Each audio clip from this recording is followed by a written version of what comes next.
How to turn off iPhone without touching the screen. So all you have to do is here go directly to your settings. So let's say you keep on using your phone and then eventually you fall asleep and you want to turn off automatically your phone if you are not using your phone. Then what you can do is go to your settings and scroll through that up until you see brightness. Display and brightness here is actually under control center and above home screen and app library. So click on display here and scroll all the way down.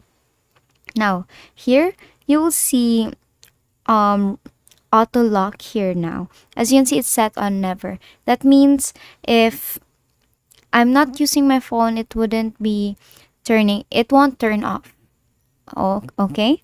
So if you set it to, let's say, 2 minutes here, if your phone detects that you're not using or you're not touching your phone for 2 minutes, then it will automatically turn off. So let's say you want for 30 seconds or like 5 minutes, 4 minutes, depends on you. Then you have to choose through that. So let's say 1 minute. If you're not touching your phone for 1 minute, your phone will automatically turn off, and tap on back here. And then basically that is it. And that is how you turn off iPhone without touching the screen. And that is all for today. If this video helped you, please don't forget to like, share, and subscribe to our YouTube channel to show your support. Thank you for watching.